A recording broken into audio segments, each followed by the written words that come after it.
నాతో మాట్లాడు ప్రభువా, నీవే మాట్లాడుమయ్యా. నాతో మాట్లాడు ప్రభువా, నీవే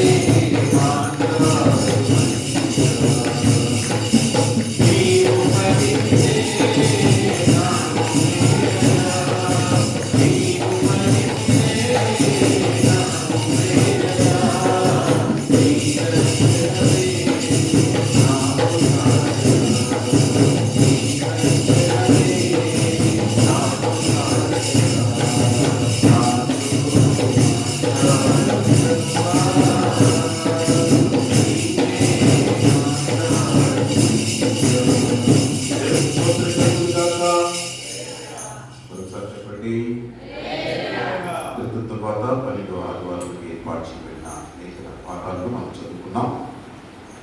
ఇతరులకు ఏర్పాటు చేయబడినటువంటి పాత నిబంధన వాక్య పాఠము ప్రవక్త అయినటువంటి యెషయా రాసిన గ్రంథము 29వ అధ్యాయము 18-19 వచనాలు చదువుకు సిద్ధపడండి. యెషయా గ్రంథము 29వ అధ్యాయము 18-19 వచనాలు. అలాగే ఇతరులపై ఏర్పాటు చేయబడినటువంటి పత్రికా పాఠ్యభాగము మరి అపోస్తలుడు యాకోబు రాసినటువంటి పత్రిక 5వ అధ్యాయము 1వ వచనం నుంచి 12వ వచనం వరకు చదువుటకు సిద్ధపడండి. యాకోబు పత్రిక 3వ అధ్యాయము 1వ వచనం నుంచి 12వ వచనం వరకు. అలాగే ఈ దినముకు ఏర్పాటు చేయబడినటువంటి సువార్త వాక్యభాగము మరి అపోస్తలుడైనటువంటి మత్తయి రాసిన సువార్త 12వ అధ్యాయం 31వ వచనం నుంచి 42వ వచనం వరకు చదువుటకు సిద్ధపడండి. మత్తయి రాసిన సువార్త 12వ అధ్యాయం 31వ వచనం నుంచి 42వ వచనం. మొదటిగా ఈ దినముగా ఏర్పాటు చేయబడినటువంటి పాత నిబంధన వాక్య భాగం చదువుతున్నాం. చదువుటకు దయచేసి ఎవరైనా లేచరండి.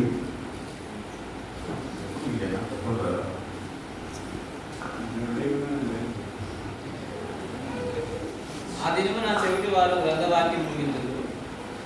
అంధకారం కలిగినను గాఢాంధకారం కలిగినను గుడ్డివారు కనులారా చూచెదరు.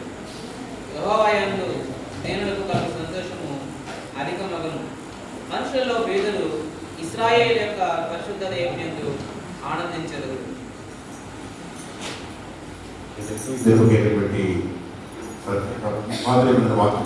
ముఖ్యపడుచున్నది పరిశుద్ధుడవగు దేవా, శ్రేష్ఠుడ దేవా, పావన మాత్య దేవా, మమ్మును కనికరించు. ఇతరులకు ఏర్పాటు చేయబడిన పత్రిక పాఠ్యభాగం చదువుతున్నాం.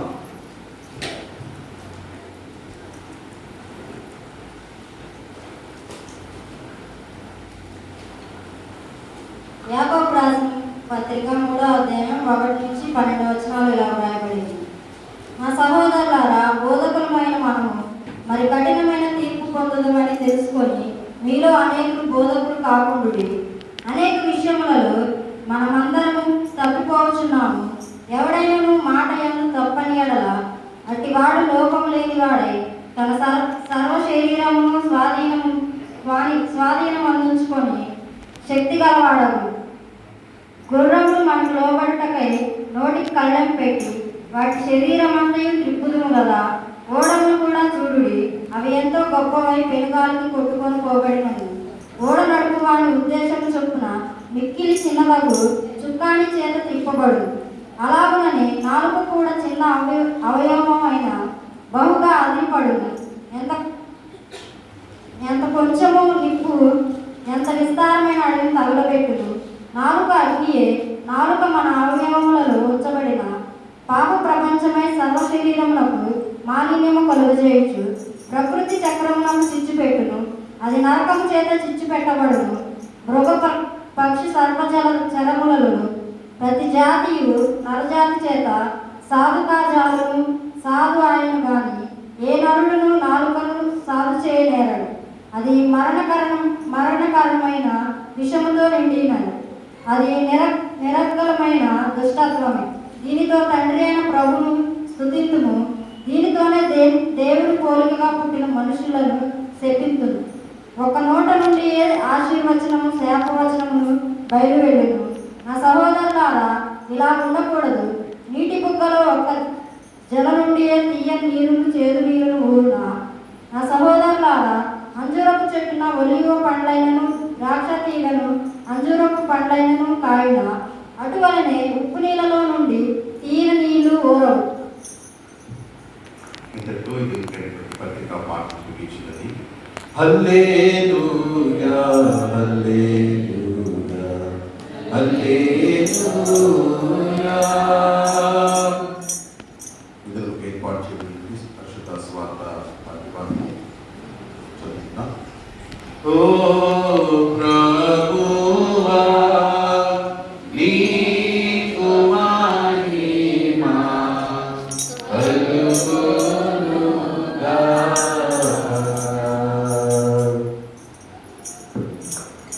మత్తయి సువార్త 12వ అధ్యాయం 31వ వచనం నుంచి 42వ వచనం వరకు. కాబట్టి నేను మీతో చెప్పున్నదేమనగా, మనుషులు చేయు ప్రతి పాపమును దూషణయు వారికి క్షమింపబడును గాని ఆత్మ విషయమైన దూషణకు పాప క్షమాపణ లేదు. మనుష్య కుమారునికి విరోధంగా మాట్లాడువానికి పాప క్షమాపణ కలదు గాని పరిశుద్ధాత్మకు విరోధంగా మాట్లాడువానికి ఈ యుగమందైనను రాబో యుగమందైనను పాప క్షమాపణ లేదు. చెట్టు మంచిదని ఎంచి దాని పండును మంచిదే అని ఎంచుడు, లేదా చెట్టు చెడ్డదని ఎంచి దాని పండును చెడ్డదే అని ఎంచుడు. చెట్టు దాని పండు వలన తెలియబడును. సర్ప సంతానమా, మీరు చెడ్డవారై ఉండి ఏలాగ మంచి మాటలు పలకగలరు? హృదయం అందు నిండి ఉండు దానిని బట్టి నోరు మాట్లాడును కదా. సజ్జనుడు తన మంచిదన నిధిలో నుండి సద్విషయములను తెచ్చును, దుర్జనుడు తన చెడ్డదన నిధిలో నుండి దుర్విషయములను తెచ్చును. నేను మీతో చెప్పున్నదేమనగా, మనుషులు పలుకు వ్యర్థమనే ప్రతి మాటను గురించి విమర్శ దినమున లెక్క చెప్పవలసి ఉండును. నీ మాటలను బట్టి నీతిమంతుడని తీర్పు నొందుదువు, నీ మాటలను బట్టి అపరాధమని తీర్పు నొందుదువు. అప్పుడు శాస్త్రులలోను పరిచయులలోను కొందరు, బోధకుడా, నీ వలన ఒక సూచక క్రియ చూడగోరుచున్నామని ఆయనతో చెప్పగా, ఆయన ఇట్లా నేను వ్యభిచారులైన చెడ్డతరము వారు సూచక క్రియను అడుగుచున్నారు. ప్రవక్త అయిన యోనాను కూర్చిన సూచక క్రియే కానీ మరి ఏ సూచక క్రియ అయినను వారికి అనుగ్రహింపబడదు. యోనా 3 రాత్రింబగళ్ళు తిమింగలము కడుపులో ఎలాగుండెను, అలాగ మనుష్య కుమారుడు 3 రాత్రింబగళ్ళు భూగర్భంలో ఉండును. నినివే వారు యోనా ప్రకటన విని మారు మనసు పొందిరు కనుక విమర్శ సమయమున నినివే వారు ఈ తరము వారితో నిలబడి వారి మీద నేర స్థాపన చేతురు. ఇదిగో, యోనా కంటే గొప్పవాడు ఇక్కడ ఉన్నాడు. విమర్శ సమయమున దక్షిణ దేశపు రాణి ఈ తరము వారితో నిలవబడి వారి మీద నేర స్థాపన చేయును. ఆమె సొలొమోను జ్ఞానం వినుటకు భూమి అంతముల నుండి వచ్చెను. ఇదిగో, సొలొమోను కంటే గొప్పవాడు ఇక్కడ ఉన్నాడు. ఇంతటితో ఇది పరిశుద్ధ స్వార్థ పాఠం ముగించినది. ఓ క్రీస్తు నీకు స్తోత్రము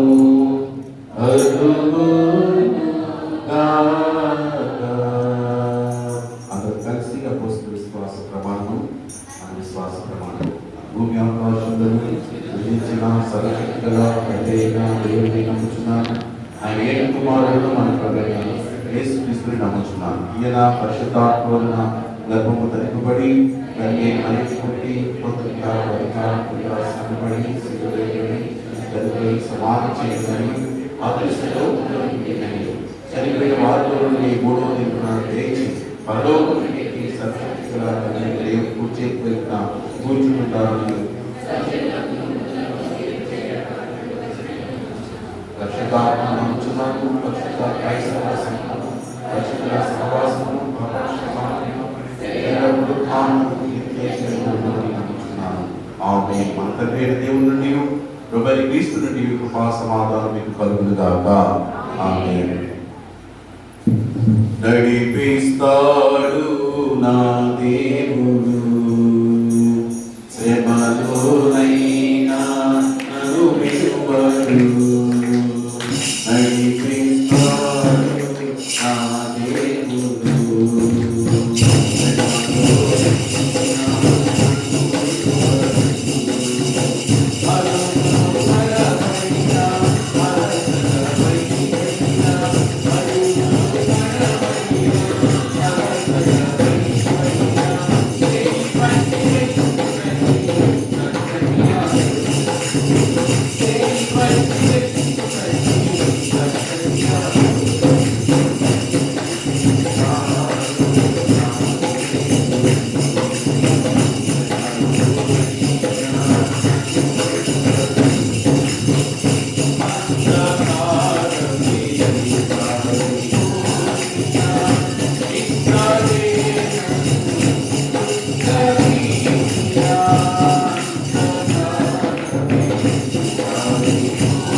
ఆ హృదయపూర్వక వందనాలు తెలియజేస్తున్నాను. మీరు కూడా ఒకరికొకరు వందనాలు చెప్పుకోండి.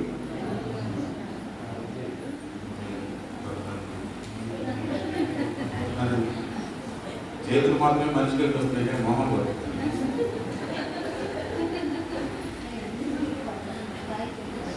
మనం చెప్పుకోవడం వల్ల దేవుడి వాక్యాన్ని మనం ఏం చేస్తున్నాం? అందులో చెప్పుకోవడం ఎక్కడ ఉంది? ఏ రాజ్యాంగంలో ఉన్నారు? బైబిల్ రాజ్యాంగంలో ఉంది, బైబిల్లో ఉంది. కాబట్టి బైబిల్లో చెప్పబడ్డ ప్రతి మాట ఖచ్చితంగా సున్నా కానీ కొల్లు కానీ తెచ్చుకోకుండా మనం ఖచ్చితంగా పాటించాల్సిన అవసరత ఉంది. ఎందుకు పాటించాలి? ఎందుకు పాటించాలి? ఈ మాటలు మనకు క్షేమాధారాలు కలిగించే మాటలు, ఈ మాటలు మనకు ఆదరణ కలిగించే మాటలు, ఈ మాటలు మనకు శక్తించే. మనుషుడు రెండు వల్ల కాదు, కానీ దేవుడు నుంచి ప్రతి మాట వల్ల. కాబట్టి మనం ఒకరికొకరు వందనాలు చెప్పుకోవడం ద్వారా మనం ఏక మనసుతో ఉందామంటారు పిలుచుకో. దేవునికి స్తోత్రం కలుగుతా. ఇప్పుడు కారణాలు నేను చెప్పలేదు, ఆత్మీయ తక్కువ శక్తి దేవుడు మీకు వాళ్ళని మనం చేస్తాం. సీరియస్గా మాట్లాడుతాం. దేవుడు మనతో మాట్లాడుతున్నప్పుడు మనం లోపడితే మనకెంత దేవుడు. మనలో చాలా మంది పరిస్థితులు మారాలని మనం ఆధారపడుతున్నాం, ఆశపడుతున్నాం. దేవుడు జోక్యం చేసుకోవాలని కుతూహల మార్పాటమే. తర్వాత నిజంగా కుతూహల మార్పాటం నా యేసుని మరి ఎన్ని గంటలకు వస్తున్నారు మీకు వాడుతున్నాం, కానీ వచ్చే విధానం ఎట్టుందని. నిజంగా కుతూహలం ఉంటే ఏం చేస్తాం చెప్పండి కదా. నిజంగా ఆ అనుభవం అనుకుంటే ఏదైతే మనకు సంతోషాలు కలిగిస్తుందో, ఆనందాలు కలిగిస్తుందో దానికోసం మనం పరిగెత్తుతాం. అవునా కదా? ఇప్పుడు ఒక విశ్వాసికి దేవుని సన్నిధి, దేవుని వాక్యము అత్యంత ఆనందాన్ని, సంతోషాన్ని కలిగించాల్సినటువంటి అంశం. ఒక విశ్వాసికి నీకు ఈ అంశాలు నీకు సంతోషాన్ని, ఆనందాన్ని కలిగించట్లేదంటే మనం నిజంగా రక్షించబడ్డామా లేదని ఆలోచన చేయవలసిన బాధ్యత. కొంచెం పట్టుకుంటుంది మా వాడికి తీసుకుంటున్నాను. బాబుకి కొంచెం త్వరగా ఉంది, దేవుడు స్వస్థపరచడానికి బాగా ప్రార్థించండి. మంచి దిక్కులారా దేవుడు వాక్యం మనం శ్రద్ధ తాగలేదు. మనిషి జీవితానికి, అది దేహానికి కావచ్చు, జీవితానికి కావచ్చు, మేలు కలిగించేవి. వాటి వల్ల మేలు జరిగింది, వాటి వల్ల కీడు జరిగింది. చాలాసార్లు మనకు కలిగేటువంటి నష్టాల గురించి, ఇబ్బందుల గురించి, శ్రమల గురించి మనం ఎక్కువగా ఏం చేస్తామంటే బయట ఉన్న కారణాలను చూపిస్తుంటాం, పరిస్థితుల కారణాలను చూపిస్తుంటాం, మనుషులను కారణాలను చూపిస్తుంటాం, పనులను కారణాలను చూపిస్తుంటాం, రకరకాలుగా మనం చూపిస్తుంటాం. కానీ ఒక విషయాన్ని మనం జ్ఞాపకం చేసుకోవాలి. జీవితంలో మనం ఏది అనుభవిస్తున్నా, ఏది మనము అనుభవించాలనుకున్నా, అది ఖచ్చితంగా మన నుండే, మనం తీసుకున్నటువంటి ఆలోచన నుండి, మనం చూసే వాటి నుండి, అలాగే మన నోటి నుండి అనే విషయం మనం మర్చిపోవాలి. ఈరోజు ప్రసంగము 3 విషయాలు. ఇవి మన దేహానికి చాలా ప్రాముఖ్యమైనవి, అవే మన జీవితానికి కూడా చాలా ప్రాముఖ్యమైనవి. మన హృదయము, మన కళ్ళు, మన నోరు. చెప్పండి, ఈరోజు ప్రసంగాంశం ఏంటి? మన హృదయము. మన పక్కన పెట్టేద్దాం, ఎందుకంటే గుంపులో పోలేదు కదా, అందులో మతానీయులు కాదు, వ్యక్తిగతంగా మాట్లాడుతున్నప్పుడు నా హృదయము, నా కళ్ళు,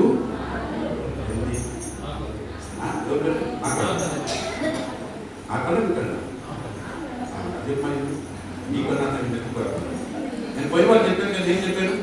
ఎదుటి వాళ్ళ గురించి తీర్పు తీసే విషయంలో చాలా స్పీడ్ ఉండే, మన గురించి మనం మాట్లాడే విషయం చాలా స్లోగా మనం ఉంటాం. కానీ ఇప్పుడు ప్రసంగం అనేది ఎందుకోసం చెప్పబడుతుంది? ఎవరి కోసం కాదు, దేవుడు రాని వాళ్ళ కోసం మాట్లాడతాడు. ఎవరి కోసం మాట్లాడతాడు? ఈరోజు ప్రార్థన రాని వాళ్ళ కోసం కాదు, ఆయన సన్నిధికి వచ్చిన మనతో దేవుడు మాట్లాడుతున్నాడు. దేవుడికి స్తోత్రం చెప్పండి ఒకసారి. రాని వాళ్ళ గురించి ఆలోచించారు, ఆ గురించి కూర్చుంటే బాగుంటుంది, ఆడు కూర్చుంటే బాగుంటుంది. చాలా మంది ప్రసంగం వినేటప్పుడు పోయి వాళ్ళు చెప్పారు కదండి, అందరి గురించి ఎలా ఉన్న పరిస్థితి. సహజంగా ప్రసంగాన్ని వింటున్నప్పుడు వ్యక్తిగతంగా నేను నాతో దేవుడు మాట్లాడుతున్నాడని ఆలోచనతో మనం కూర్చోవాలి. అంతేగాని ఎవరి కోసం దేవుడు కాదు. ఇక్కడ రాని వాళ్ళ గురించి ఆయన మాట్లాడలేదు. తన దగ్గరికి వచ్చిన వాళ్ళ గురించి మాట్లాడుతున్నారు. ఎందుకు వచ్చిన ప్రశ్న అదే. ఎందుకు వచ్చాము? ఆయన చేత వేలు పొందాలని కదా, ఆయన దర్శనం పొందాలని కదా, ఆయన జీవితంలో జోక్యం చేసుకోలేదు కదా. మరి ఆయన పరిచయం అంటున్నప్పుడు ఇప్పుడు డాక్టర్ దగ్గరికి వెళ్తామండి, డాక్టర్కి వెళ్తాం ఏదో బలహీనంగానే బాగా డాక్టర్. నేను పోయేవాళ్ళు కూడా చెప్పాను, మా అమ్మగారికి హార్ట్ స్ట్రోక్ వచ్చినాక కానీ గవర్నర్ తీసుకుని వెళ్తే అర్జెంటుగా 5,000 ఇంజక్షన్ చేయాలన్నారు. ఏం చేస్తాం చెప్పండి. ఇప్పుడు మనం ఇప్పుడు హార్ట్ బలహీనమైన గుండె బలపరచబడాలని ఖచ్చితంగా ఇంజక్షన్ చేయాలన్నాడు. ఎందుకు చెప్తున్నాడు ఆయన? డబ్బు కోసం చెప్పాలి. డబ్బు కోసమా? దేనికోసం? నా తల్లి ఆరోగ్యం కోసం చెప్తున్నాడు. ఇప్పుడు నేనేం చేయాలి? అవును కదా, నేను ఎందుకు లోపడాలి? ఆయన అయితే డబ్బులు తింటున్నానని కాదు నేను లోపడాల్సింది. నేను ఎందుకు లోపడాలి? ఎందుకని మాట పాటించాలంటే నా తల్లి ఆరోగ్యం కోసం నేను పాటించాలి తప్ప మనమేం ఆలోచన చేస్తుంటాం. వామ్మ 5,000, వామ్మ 10,000. చివరిసారి హాస్పిటల్కి వచ్చినప్పుడు ఒక్కొక్క ఇంజక్షన్ 10,000 అయిపోయి 2 చేసే కరెక్ట్ అంటే చేసిన తర్వాత చనిపోయింది. కానీ లోపల దేనికోసం నేను కాపాడుతున్నాను, దేనికోసం నేను మందులు తీసుకోవాలి, దేనికోసం మందులు వాడాలి? డాక్టర్ కోసమా? ఎందుకు నేను లోపడాలి ఆయన మాట, ఎందుకు నేను పాటించాలన్నమాట అంటే ఆయనకి డబ్బులు తింటాడని కాదు ఇక్కడ ఉద్దేశం. ఎందుకు నేను పాటించాలన్నమాట? నా తల్లి ఆరోగ్యం కోసం నేను లోపడాలి. ఇప్పుడు దేవుడి సన్నిధికి ఎందుకు వస్తున్నావు?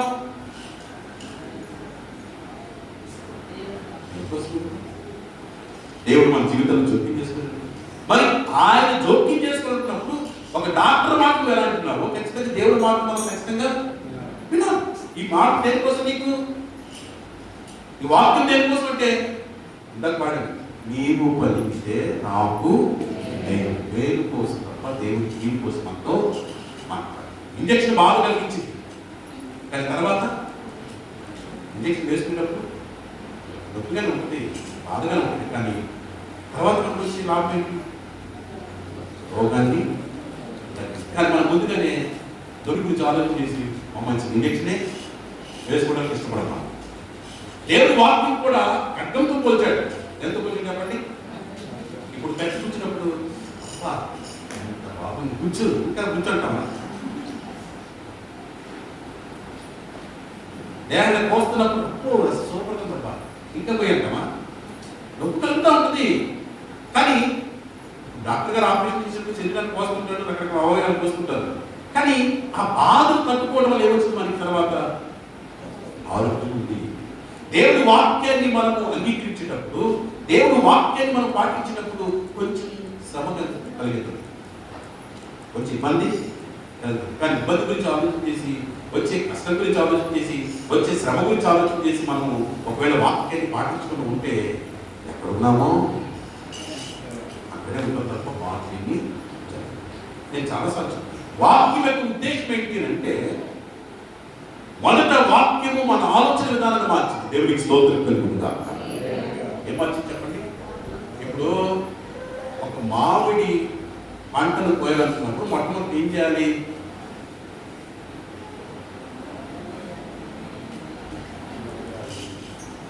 మామూలు దర్శించుకుంటారు ఎవరు తెరవండి. కొంతమంది ఇక్కడే కూర్చున్నారు, కానీ నాకు సంబంధం ఎక్కడ కూర్చున్నారు. దానికి ఇక్కడే ఉన్నాను. నేను కూడా వచ్చిన ప్రాంతం అయ్యా రజన్ సార్, నేను కూడా ఇక్కడే ఉన్నాను అయ్యా. ఇక్కడే ఒకటి కాదు, ఈరోజు ప్రసంగం ఉన్నాను. చెప్పండి, మామిడి పంటను పోయినట్టున్నప్పుడు, మామిడి కాయలు పోయినట్టు మొదటి ఏం చేయాలి? ఎక్కువ ఏం చేయాలి? విత్తనము ఏమంటారు చెప్పండి? విత్తనము మొలకెత్తుతుంది. మొలక చెప్పండి, చెట్టు, పూలు వస్తాయి, పూలు పిందులు అవుతాయి, పిందులు కాయలు అంటే ప్రాసెస్ అవుతుంది. సరేనా? కానీ మనమేమో ఓవర్ నైట్ మొత్తం మారిపోతుంది కోరుకుంటాం. రాత్రి కోటీశ్వరుడు అమ్మో ఈ ప్రసంగాలు అంటే సూపర్. రాత్రి ప్రసంగం ఒక రాత్రిలో కోటీశ్వరుడు కావడం ఎలా? ఇప్పుడు ప్రసంగం చేసి చాలా బాగుంది. అలాంటి ప్రసంగాలు కానీ వాక్యం సిస్టమ్ అలా లేదు కదా ఇక్కడ చెప్పండి. మామిడికాయ తినాలని కోరిక మీకు కలిగింది, ఖచ్చితంగా ఏం చేయాలి? ముందు నువ్వు విత్తనం నాటాలి, అది మొలకెత్తాలి, అది చెట్టు అవ్వాలి, అది పోతయ్యాలి, తర్వాత అది గింజలు కావాలి, తర్వాత అది కాయ కావాలి, తర్వాత పండు. Long process. ఎంత దీర్ఘమైన ప్రయాణం ఉందో ఒకసారి ఆలోచించాలి. మీరు అంటే ఇప్పుడు ఏం చేస్తారు? దేవుడు ఏం చేస్తాడు? నీ జీవితంలో మార్పు కావాలని కోరుకుంటున్నాను. ఆయన కూడా ఆలోచన విత్తనాలు నీ జీవితం నాటున్నాడు. దేవునికి స్తోత్రం. ఏమంటున్నాడు? ఆలోచన అనేది విత్తనం లాంటిది. నువ్వు ఏ విధంగా మామిడికాయ తినాలని కోరుకున్నప్పుడు విత్తనం నాటున్నారో అదే విధంగా జీవితంలో నీకు మార్పు చూడాలన్నప్పుడు దేవుడు కూడా తన ఆలోచన విత్తనాన్ని నీలో నాటుతాడు. ఆ విత్తనము ఫలించాలి, అప్పుడు ఫలాన్ని. అందుకే దయచేసి పెట్టి వాక్యాన్ని మనం విన్నప్పుడు గమనించాలి. మొదట జీవితంలో గుర్తుపెట్టుకోండి 3 విషయాలు మన జీవితాన్ని ప్రభావితం చేసేవి, మన పరిస్థితులను ప్రభావితం చేసేవి, మనము మన శరీరాన్ని ప్రభావితం చేసేవి. గుర్తుపెట్టుకోండి. ఒకటి మన మనస్సు, ఓకే, నా మనస్సు, నా కన్నులు, నా హృదయం. ఇవి 3 ఎక్కడున్నాయి? ఎక్కడున్నాయో? ఆ దేహంలో ఉన్నాయి, నీ దేహంలో ఉన్నాయి. ఈ 3 ప్రభావమే నీ జీవితం. అర్థమైందా? ఈ 3 ఫలితమే నీ జీవితం. సర్వేంద్రియానం నయనం నేత్రాంజనమైన చూస్తున్న ముందు ఉన్నారు. ఎప్పుడైతే ఎంతమంది వాడే చెప్పండి. వచ్చినప్పుడు ఎక్కువ వచ్చింది తగిలింది కూడా. సర్వేంద్రియానం నయనం పదాలు. నేత్రాంజనం చుట్టూ ముందు 2 చుక్కలు మీ కళ్ళు వేసుకోండి, మళ్ళీ కూడా మీకు కళ్ళు తొలతలు వెలుస్తాయి అనేవాడు. ఏ పూల్లాగా మీకు మాకు అవసరం అలాంటి చెప్పులు అవసరం. సర్వేంద్రియానం నయనం ప్రధానం అంటే అవయవాలన్నింటిలో అత్యంత ప్రాముఖ్యమైనది ఏంటంటే కళ్ళు. యేసుక్రీస్తు వారు కూడా చెప్పాడు ఈ మాట. మత్తయి సువార్త మనం చూస్తే 5వ అధ్యాయం, దేహానికి దీపం ఏంటి అన్నాడు కదా. దేహానికి దీపం ఏంటి? ఇప్పుడు నీ కళ్ళు మంచిదయ్యో మంచిదవుతుంది, నీ కళ్ళు చెడినదైతే నీ దేహం అంతయు అని. ఇప్పుడు దేని మీద ఆధారపడింది? దేని మీద ఆధారపడింది? మనకు మంచి జరగడం చెడు జరగడం అనేది మొదలు దేని మీద ఆధారపడి చెప్పండి? కళ్ళంటే కళ్ళు బట్టా కాదు, ఈ కళ్ళ ద్వారా చూచే విధానాన్ని బట్టి. ఈ కళ్ళు దేవుడు ఎందుకు ఇచ్చాడు వారికి? చెప్పండి, ఎందుకోసం ఇచ్చాడు? పనికి మాలిన వాటిని, పనికిరాని వాటిని, వ్యర్థమైన వాటిని చూడటానికి. దావీదు భక్తుడు ప్రార్థన చేస్తున్నప్పుడు మొదలు చెప్తున్నట్టు కదా, మనకు ఉండాల్సినటువంటి ప్రాముఖ్యమైన ప్రార్థన ఏమని ప్రార్థన చేసిన కదా, నీ ధర్మశాస్త్రములో శ్రేష్టమైన సంగతులు చూసినట్టు నా కన్నులు. ఈ కంటి ద్వారా కన్నులు దేవుడు ఎందుకు ఇచ్చాడు అంటే మనం ఏం చూడటానికి చెప్పండి? ఏం చూడటానికి? కేవలము మంచిని మాత్రమే చూడటానికి, మంచిని మాత్రమే చూడటానికి, మంచి వాటిని మాత్రమే చూడటానికి, నీకు మేలు కలిగించే వాటిని మాత్రమే చూడటానికి. ఈ చూపు ఎక్కడ ప్రారంభమైంది? అది చూడు మాట. యోహాను పత్రిక మొదటి పత్రిక 1వ అధ్యాయం, యోహాను పత్రిక మొదటి పత్రిక 2వ అధ్యాయం 2వ అధ్యాయం 15వ వచనం. మొదటి పత్రిక యోహాను పత్రిక 2వ అధ్యాయం 15. ఈ లోకమునైనను లోకములో ఉన్న వాటినైనను ప్రేమింపకుడి. ఎవడైనను లోకమును ప్రేమించిన యెడల తండ్రి ప్రేమ వానిలో ఉండదు. లోకములో ఉన్నదంతియు అనగా శరీరాశయు, నేత్రాశయు, జీవపుటములు తండ్రి వలన పుట్టినవి కావు, అవి లోక సంబంధమైన. చూడండి ఏమంటే ఇక్కడ 3 మొట్టమొదటి చెప్పండి. నేత్రాశ. ఏ భాష చెప్పండి? దేవుడు సృష్టి అంతా చేశాడు.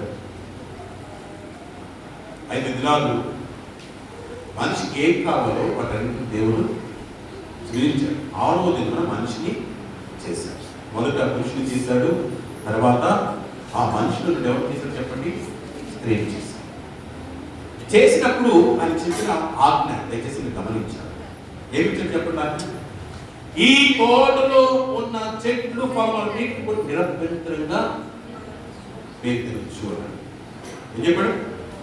ఈ తోటలో ఉన్న చెట్లు ఫలములన్నింటినీ నిరభ్యంతరం, అంటే ఇంకా మీరు వాటిని మనం నాటకపరచబడి ఎవరు కూడా అన్నిటి మీద మీకు కలిగారు. కానీ ఒక మాట చెప్తున్నాను నేను, తోట మధ్యలో ఏమని చెప్పండి, మంచి చెడులను తెలియపించే వృక్ష ఫలమును ఉంచారు, దానిని మాత్రం మీరు తినొద్దు, అది తిని తినమున మీరు నిశ్చయంగా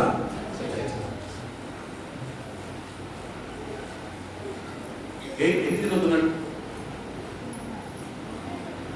ఉండదు. చెట్లన్నీ తినకుండా ఒక్కదాన్ని తినమన్నాడా? ఒక్కదాన్ని తినకుండా అన్ని తినమన్నాడా? అదేందో విచిత్ర మనుషులు, ఏదైతే వద్దంటామో అదే ఎక్కువ చాలా మరి అన్నిటి మీద మీకు అధికారం ఉందా, మొత్తం ఏమంటామో అంటే వద్దు వద్దన్నదాన్ని మీరు గుర్తుపెట్టు. మనుషులుగా మనకున్నటువంటి నైజం ఏంటంటే ఏదైతే వద్దంటామో దాని మీద ఎక్కువ మన స్పీకింగ్ తెలియదు, రాబోతుంటుంది మనసులో. దాని వెనకాల పర్యవసానం ఉండదు. ఇప్పుడు సిగరెట్ పెట్టారు, వాళ్ళు సిగరెట్ తాగుతారు, మన మద్యపానం పెట్టి కదా ఏముంటుంది, స్మోకింగ్ గిల్స్. అవునా? తాగితే పోతామని చెప్పి డైరెక్ట్ చెబుతుంది, పెట్టి మీద ఉంటుంది. పాల్పడాలని కొంతమంది, రాజకీయాలు కొంతమంది తెలుసుకుంటారు. దాని మీద ఖచ్చితంగా దాన్ని తినటం వల్ల వచ్చే నష్టం ఏంటో ఖచ్చితంగా డైరెక్ట్గా బొమ్మ వేసి పెట్టారు. నాకు అదే అర్థం కాదు. చూస్తూ చూస్తూ ఎలా తింటున్నారు వీటిని, చూస్తూ చూస్తూ ఎలా తాగుతున్నారు వీటిని.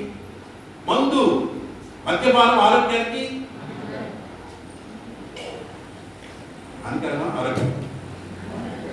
కొంతమందికి ఎనర్జీ డ్రింక్ అంటారు, ఎనర్జీ డ్రింక్ అంటారు, లేకపోతే వాళ్ళకి పని జరిగింది. కొంతమంది లేచిన ఎక్కడ పొద్దున దాంతోనే పళ్ళు తవ్వుతారు. అయితే ఏమంటారంటే దాని మీద రాస్తున్నాను లేదా రేపు రాస్తున్నాను చెప్పండి, ఇదిగో ఇది తినటం అన్నా, ఇది తాగటం అన్నా మీకేముంది, లాభం ఉందా నష్టం ఉందా? కానీ మనిషి ఏం చేస్తున్నాడు చెప్పండి, ఎంత అజ్ఞానం ఉన్నాడు మనిషి. గోడ మధ్య ఉన్న చెట్లను తినండి మీరు, మీకేం ప్రాబ్లం లేదు. అందులో కొన్ని ఉన్నాక ఏమని చెప్పండి, జీవవృక్ష ఫలము. ఏ వృక్ష ఫలం అది? జీవవృక్ష. అన్ని తినండి, కానీ ఒక్కదానికి మాత్రం మీరు ఏం చెప్తాం తినద్దు అని చెప్పాడు. కానీ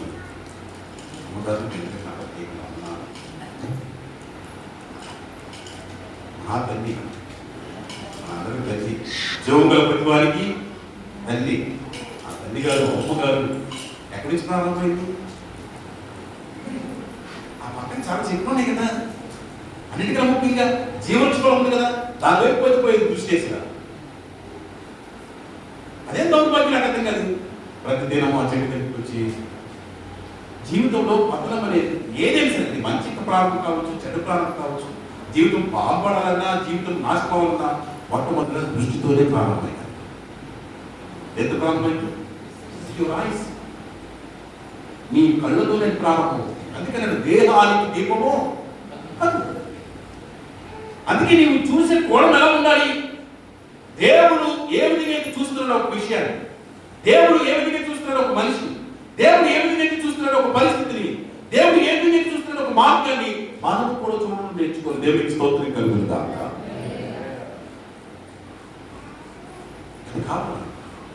ఇప్పుడు సృష్టిలో పతనం అనేది, జీవితంలో నాశనం అనేది ఎలా ప్రారంభమైంది చెప్పండి? నేత్రాశతో ప్రారంభమైంది. ఎంత ప్రారంభమైంది? నేత్రాశ. ఈరోజు మనం కూడా చాలా వరకు మన జీవితంలో పతనాన్ని కావడం కోసం, నేను మళ్ళా చెప్తున్నాను, అది బాగుపడటమైనా సరే పాడైపోయినా సరే ఏం చెప్పండి చెప్పండి, దేంతో ప్రారంభమవుతుంది? మన కళ్ళతోనే. ఎంత ప్రారంభమవుతుంది? దేవుడు ఒక దాన్ని ఏ విధంగా చూడమన్నాడో అదే విధంగా మనం చూడటం నేర్చుకోవాలి. దీని పాపం అన్నాడు, దాన్ని ఏం చేయాలి మనం? దేవుడు చూసుకుని పాపం. ఇప్పుడు ఏం చేయాలి మనం కూడా దాన్ని? ఏమండి ఏమన్నారు? ఇప్పుడు భార్య భర్తలు, ఒక స్త్రీ పురుషుడు కలియక వివాహ బంధువులు మాత్రమే దేవుడు దాన్ని ప్రవేశించాడు. వివాహానికి వెలుపల దాన్ని ఏమంటాం మనం? వివాహానికి అవతల ఏమంటుందని? It's a sin. అవునా కదా? కానీ ఇప్పుడు ప్రజలు ఏమంటున్నారు? వాళ్ళు పెళ్లి చేసుకోవట్లేదు. ఈ మధ్య బ్రెజిల్ ఆటగాడు, పోర్చుగల్ ఆటగాడు రొనాల్డో ఆయన మంచి ఫుట్బాల్ ప్లేయర్, క్రిస్టియానో రొనాల్డో, అందరికీ లేదు, మన క్రైస్తవ పేరు కదండి, క్రిస్టియానో రొనాల్డో పేరు. వాళ్ళిద్దరు దాదాపు 12 సంవత్సరాలు కలిసి జీవించారు. 5 పిల్లలు కన్నారు. ఎంతమంది? 100 పెళ్లి చేసుకున్నారు. లివింగ్ రిలేషన్షిప్ అంటారు. ఏమంటారు చెప్పండి? పెళ్లి కాకుండానే ఏం చేస్తున్నారు చాలా మంది స్త్రీ పురుషులు? ఏం చేస్తున్నారు చెప్పండి? కలిసి జీవిస్తూ ఇది అండర్స్టాండింగ్, మేము ఒకరికొకరు అర్థం చేసుకోవడానికి ఇది ఒక ఎంత దుర్మార్గమైన పని. బైబిల్ చెప్తుందండి, బైబిల్ చెప్తుందని చెప్పండి. ఇక పాపమే, ఇది వ్యభిచారం, అది జాగ్రత్తగా చెప్తుంది. కానీ మనిషి ఏమన్నారు దాన్ని? అండర్స్టాండింగ్ ఇచ్చారు. అంటే ఒకరినొకరు అర్థం చేసుకోవడానికి ముందుగా కలిసి మేము ఉంటున్నాం, ఒకే గదిలో ఉంటున్నాం, ఒకే మంచం మీద ఉంటున్నాం, ఒకే ఇంట్లో ఉంటున్నాం. ఇది పాపం అని వాళ్ళు అంటే బైబిల్. ఈరోజు సమాజము బాధపడుతున్న కారణం ఏంటంటే దేవుని దృష్టికోణాన్ని మనం మర్చిపోయాం. దేవుడు ఒక దాన్ని ఏది మీద చూసి ఇది ఇది ఇది ఇది అని చెప్పాడో దాన్ని ఏం చేస్తాం చెప్పండి? ఓవర్ దాన్ని అధిగమించేసి మనకు నచ్చినట్లుగా, మనకు తోచినట్లుగా, మనకు అనుకున్నట్లుగా మనం చేసుకోవడం వల్ల నష్టం ప్రారంభమవుతుంది. దేవుడు చూసిన దాన్ని చూసినట్టు మనం చూస్తే ఏ నష్టం ఉండదు. కానీ దేవుని దృష్టికోణాన్ని మార్చుకొని మనం వేరే కోణంలో ఆలోచించి దాన్ని చేయడం వల్ల అది ఎక్కడి నుంచి ప్రారంభమవుతుంది మాట్లాడుతుంటే మనం అది ఫలం ఏంటని చెప్పండి? ఆ చెట్టు ఆహారానికి మంచిది, కనులకు మొదట ప్రారంభమవుతుంది. కనులకు అంటే ఇది మనం గమనించాలి. మనకు కంటికి అందంగా కనిపించే ప్రతిదీ మనకు మేలు చేస్తుంది అనుకుంటే మనకు ఒక్కోసారి అర్థమైంది. ఇది ఆహారాన్ని మంచిదిగా బాబు అనుకుని మంచిదాన్ని అనుకుని తింటే అది కూడా మనకు మేలు చేస్తుంది అనుకుంటే మనకు ఒక్కోసారి. అందుకనే మన నోరు, మన కన్ను, మన హృదయమే మన జీవితాన్ని ప్రభావితం చేస్తుంది. అలాగే వీటి ప్రారంభాలు ఏంటి? ఇవి ఎలాంటివి? వాటి ముందు మనం గ్రహించాలి. మనతో చాలా మంది మన గురించి మనం మాట్లాడుకుంటే అప్పో నాకు తెలివైన ఎవరు లేడు, తెలివైతే ఎవరు లేరు, నేను మంచి మంచి నిర్ణయాలు తీసుకుంటాను. కొంతమంది అబ్బా అన్నా నువ్వు ఎంత తెలివైన వాళ్ళు, నువ్వు ఎంత జ్ఞానవంతులు అన్నా, అసలు చాలా చెప్పగా నీళ్ళు కూడా ఫీల్ అవుతుంది. అబ్బో నేను తెలివైన వాళ్ళు, నేను జ్ఞానవంతుని. కానీ ఇక్కడ వాక్యం ఏం చెప్తుంది? మొట్టమొదట మన గురించి ఒక అండర్స్టాండింగ్ కావాలి. దేవుడు చెప్తున్న మాట అంటే హృదయము అన్నిటికంటే హృదయము వ్యాధితో నిండిన కపట కేంద్రము, దానిని గ్రహించుట వైసాఖ్యము. హృదయము వ్యాధితో నిండిన కపట కేంద్రము, దానిని గ్రహించుట వైసాఖ్యము. మనసు మర్మమే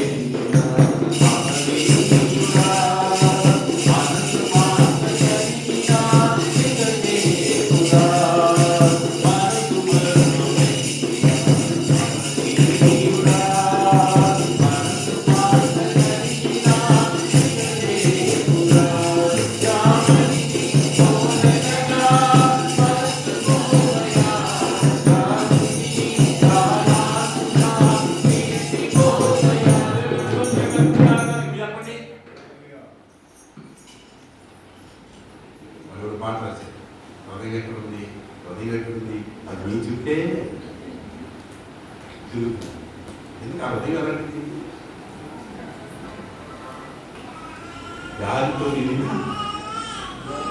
హృదయము అన్నిటికంటే ఘోరమైన దానికోసం దిగుతున్నాడు. అర్థం చేసుకోండి మన స్థితి, మనం ఏంటి, మనము వాక్యం చెప్తుందంటే హృదయము అన్నిటికంటే మోసకరమైనది, ఘోరమైన. మన గురించి బైబిల్ చెప్తుంది, దేవుడే చెప్తున్నాడు మన హృదయం గురించి. తర్వాత మన మనసు గురించి మనం మాట్లాడుతుంటే ఒకరి ఎదుట సరైనదిగా కనబడి మాట్లాడతారు.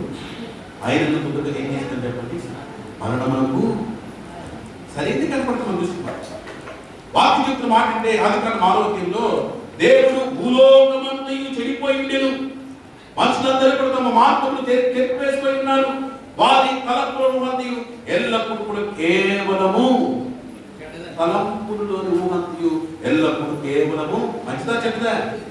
బైబిల్ ఏం చెప్తుంది చెప్పండి ఇప్పుడు. కానీ మన గురించి మనం ఊహించుకుంటాం, నేను పర్ఫెక్ట్, నేను తోపు, నేను తురుము, నేను నాకు మంచిగానే ఉంటున్నాను. కానీ మాకు ఏం చెప్తుందా? హలో నిజంగా కొంచెం అమౌంట్ మీకు దీవించబడుతుంది. చెప్పండి ఇప్పుడు హృదయం గురించి వాక్యం ఏం చెప్తుంది? ఘోరమైన వ్యాధి. ఇప్పుడు మనసు గురించి ఏం చెప్తుంది?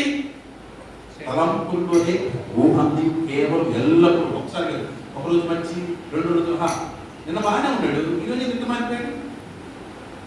ఈ పప్పులు కాదు ఎందుకు ఒకరోజు అలా, ఒకరోజు ఇలా, మధ్యాహ్నం ఇలా, సాయంత్రం అలా మారిపోయింది కాదు. వాక్యం చెప్తూ మాట్లాడుతుంటే ఎల్లప్పుడూ కేవలము ఇట్స్ ఆల్వేస్ కరప్టెడ్ మైండ్. ఎల్లప్పుడూ కేవలము చెడ్డదని విషయం మొత్తం మనం గ్రహించు. మన హృదయము అన్నిటికంటే మోసకరమైనది, ఘోరమైన వ్యాధి మొత్తం గ్రహించు. మనలో చెప్పండి ఎంత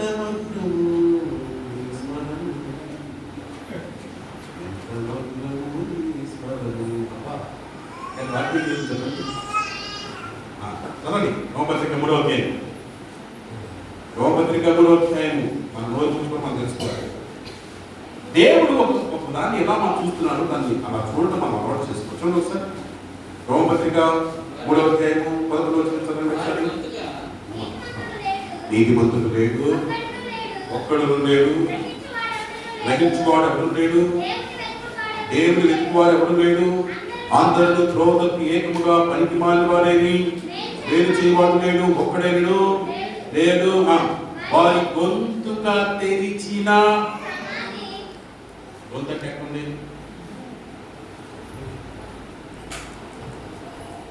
తర్వాత వారు తమ నాలుకతో మోసము చేయుదురు, వారి పెదవుల కింద సర్ప విషమున్నది, వారి నోటి నిండా శపించయు పగయు. ఈ మూడింటి గురించి మాట్లాడాను నేను. ఒకటి మన కళ్ళు గురించి మాట్లాడాను, రెండోది మనం హృదయం గురించి మాట్లాడాను, ఇప్పుడు మన నోరు గురించి కూడా మనం మాట్లాడాము. ఇప్పుడు అసలు మన స్థితి ఏంటి చెప్పండి. ఇప్పుడు మంచిగా కనపడుతుందా? మంచిగా ఉన్నాయా? జీవితంలో గొప్ప మార్పు రావాలంటే మొట్టమొదటి మన మీద మనకి అర్థం కావాలి. మన గురించి మనకు యథార్థమైన రివ్యూ మనకు అర్థమైనప్పుడు అప్పుడు నిజమైన దాని గురించి మనం వెంటాడతాం. నిజమైన మార్పు మన జీవితంలో మన గురించి మనం ఎక్కువగా ఊహించేసుకొని, మన గురించి మనం ఏదో ఆలోచించుకొని, మన గురించి మనం ఏదో ఆలోచించుకొని అన్నప్పుడు వాస్తవానికి మనం దూరం అయిపోతుంది. ఇప్పుడు దేవుడు మనం చూస్తున్నప్పుడు ఎలా చూస్తున్నాడు? మన హృదయం ఘోరమైన వ్యాధి కలిగింది. మన మనసులో తలంపులని కూడా ఎల్లప్పుడూ, అప్పుడప్పుడు కాదు మనం చెప్తున్నాను, ఎల్లప్పుడూ కేవలము చెడ్డయి. మన నోటి నిండా ఏముంది? మన నోటిలో శపించుటయు, వారి పెదవుల కింద సర్ప.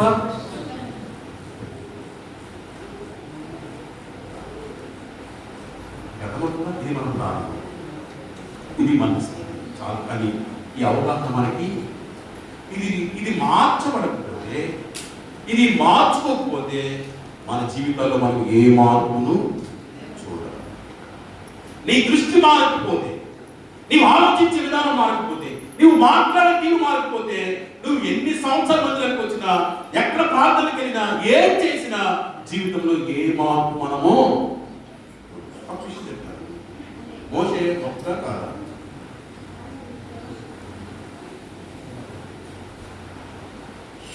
మనం తీర్చిదిద్దాలంటే ఒకప్పుడు పెయింట్ చేశాడు. ఒకప్పుడు మంచి పెయింట్ చేసి మార్కెట్లో పెట్టి జంక్షన్ రచ్చబండ మనం పెట్టేసి కింద రాసి ఉంటారు, ఇందులో ఉన్న లోపాలను చెప్పండి అన్నారు. మంచి బొమ్మేసి ఆ బొమ్మకి ఏం రాశాడంటే మనకు సంఖ్యలు పెట్టి ఇందులో లోపం చెప్పమంటే అది లేకపోతే రాశాడు.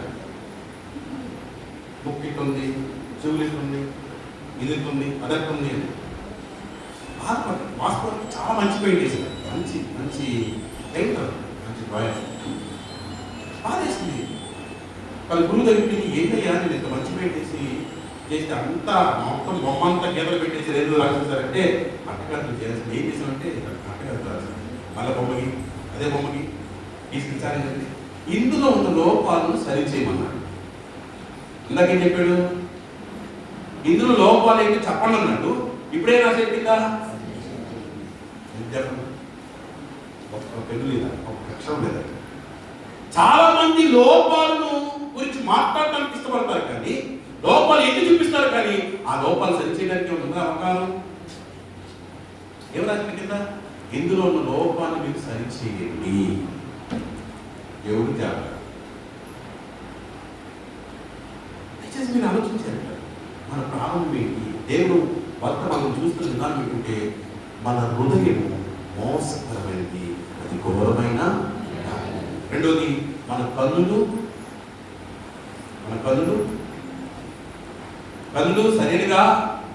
సరైనవి, మనం చూసే దృష్టి సరైనది. అలాగే మన నోరు నిండా పదయు. ఇప్పుడు అంటే దేవుడు మనల్ని ఎలా చూస్తున్నాడు? ఇప్పుడు ఏ విధంగా చూస్తున్నాడో ఆ విధంగా మనం చూసుకుంటే, ఆ విధంగా మనం గ్రహించగలిగితే జీవితంలో గొప్ప మార్పు ప్రారంభమవుతుంది. దేవునికి స్తోత్రం కలుగుతాడు. చిన్న కుమారుడు తన గురించి తను ఇప్పుడు ఊహించుకున్నాడు. తనకు ఉన్నటువంటి గౌరవము, తనకు ఉన్నటువంటి ఘనత, తనకు ఉన్నటువంటి సంపద అది తండ్రి వల్ల కలిగిందనే విషయం మర్చిపోయి తన గురించి తను ఏం చేశాడు చెప్పండి? ఎక్కువగా ఊహించేసుకొని నేను ఒంటరిగా బ్రతుకుతా, ఇండిపెండెంట్ గా బ్రతుకుతా, ఏ నుంచి వేరైపోతే, ఇంటి నుంచి దూరం వెళ్ళిపోతే నాకు చాలా గొప్ప పేరు ప్రఖ్యాతులు వస్తాయి, నేను గొప్పగా పొగడబడతాను, కాబట్టి ఇంకా అభివృద్ధి చెందాలనుకొని తన గురించి తను ఎక్కువగా ఊహించేసుకొని ఏం చేశాడు? తల్లితో గొడవపడి కావలసినటువంటి ఆస్తిని కూడా తీసుకొని దూర దేశం వెళ్ళిపోయి వాస్తవం చెప్తాను. నువ్వు చెప్పండి. ఈరోజు మనలో చాలా మంది కూడా వాస్తవికతను మర్చిపోతుంది. దేవుడు మనం చూస్తున్న విధానంలో మనకు చూడలేదు. ఇప్పుడు చెప్పండి, ఏమేమి చంద్ర నుంచి వెళ్ళిపోతుంది. తన గురించి తాను ఎక్కువగా ఊహించుకొని ఈరోజు దయచేసి గమనించి మనం చాలా మంది కూడా మనం ఉన్నదానికంటే ఎక్కువగా ఊహించుకుంటాం. అసలు మన స్థితి ఏంటి? బైబిల్ చెప్తుంది మన హృదయం అన్నిటికంటే మోసకరమైంది, మన కనుక చూపు సరైనది కాదు, మన నోటి మాట కూడా సరైనది అని బైబిల్ చెప్తుంది. దేవుడు చెప్తుంది దాన్ని. నువ్వు దాన్ని వేరు ఆలోచిస్తే ఎలా మేలుకుంటావు? Accepting what God said. దేవుడు చెప్పిన దాన్ని మనం ఏం చేయాలి చెప్పండి? అంగీకరించాలి. నేను చాలాసార్లు మాట్లాడుతున్నాను, మానవ కులం మాట్లాడుతున్నాను, మానవ దృష్టితో మాట్లాడుతున్నాను. ఆదాము చేసిన పాపం గొప్పదా, దావీదు చేసిన పాపం గొప్పదా? మానవ దృష్టి అంటే దేవుడి దృష్టిలో ఏ పాపమైనా పాపమే, కానీ మనకు ఉంటుంది కదా, ఈ చిన్నదే కదా, చిన్న మాట కదా, చిన్న అబద్ధం కదా, చిన్న పని కదా, మనం వేరు వేస్తుంటాం కదా, కొలతలు వేస్తుంటాం, బద్దలు తీసుకుంటాం, కొలతలు వేసి చిన్నదే కదా, చిన్నది అంటాం కదా. కానీ దేవుడి దృష్టిలో చిన్నదే ప్రశ్న అంత పాపమే, ఆధ్యాత్మిక క్రమమే. ఇప్పుడు మానవ కూడా మాట్లాడుతున్నాం. మీకు అవకాశం ఇస్తుంది చెప్పండి. ఆదాము చేసిన పాపం గొప్పదా, దావీదు చేసిన పాపం గొప్పదా? వాళ్ళు లేవా? ఇంటి దగ్గర పెట్టించారా? మాట్లాడండి. ఇప్పుడు మన పాపం మాట్లాడుతున్నాం, ఎందుకంటే మనకు కూడా అవకాశం ఉంటుంది కదా. కొలతలు చెప్పండి. దావీదు చేసిన పాపం గొప్పదా, ఆదాము చేసిన పాపం గొప్పదా? అంటే వాళ్ళు ఏం చేశారు అర్థమైంది? అది సమస్య. ఏం జరిగిందో తెలియదు. ఆదాము వాళ్ళు ఏం చేశారు? ఈ పనులు దినమున నిశ్చయంగా మీరు రాస్తారని చెప్పి వాళ్ళు చేసిన పని మామూలు ఆకలి వేసిందండి. సింపుల్ చెప్పాలంటే ఆకలి వేసింది, నాకు బాగుంది, ఆహారానికి మంచిది ఉంది, రోడ్డు రుచిగా ఉంది, తిన్న దాంట్లో తప్పేది వండి తింది అని మాట చెప్తున్నాను. మామూలు ఎందుకు మాట్లాడుతున్నాను? ఏంటంటే ఎందుకు తప్పే ఉందండి, ఏదో ఆకలి వేసింది. వాడు కనుక ఆంధ్రప్రదేశ్లో మధ్యప్రదేశ్లో ఒక చిన్న మామిడికి దొంగిలించాడండి. ఒక దళితుడు కొట్టి చంపాడు. చిన్న మామిడికి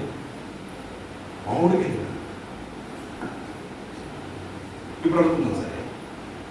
ఇప్పుడు దేవుడు చూసిన ఏంటి? చిన్న మాట మనం చూస్తున్నాం, దేవుడు మనం చూస్తున్నాడు. ఆఖరికి ఆహారం ఏంది తింది.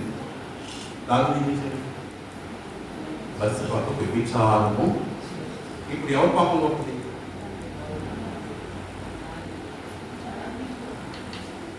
సంగమ మౌనము దారి చదువుమా, కొంచెం మీరు మాట్లాడితే నాకు శ్రమ తగ్గుతుంది. వాళ్ళు చెప్పండి, అర్థం పెడుతున్నారు. మానవుడిగా దావి పాపమే, కానీ దేవుడు దావి మీద ఏం చేశాడు? క్షమించాడు. ఆదాంలో మాత్రం ఏం చేశాడు? ఒక కలుదండి ఎందుకంటారు? హలో, అర్థం చేసుకున్నప్పుడు ఎందుకు? ప్రతిసారి దేవుడు మనతో మాట్లాడుతుంటాడు. వచ్చి ఇదిగో పరాలు వినార్థం అంటే ఏం చేయండి? ఇప్పుడు వచ్చాడు, సాయంత్రం పూట వచ్చాడు ఆదాము దగ్గరికి. ఎవరి దగ్గర? అదమా అంటే ప్రతిరోజు ఎలా వచ్చేవాడు? ధైర్యంగా ముందుకు వచ్చి ఏం తండ్రో ఏదో ఒకటి మాట్లాడుతున్నాడు. కానీ ఇప్పుడు ఏం జరిగింది? ఎక్కడున్నావు అంటే నీ స్వరం విని చెప్పు చాలని నేను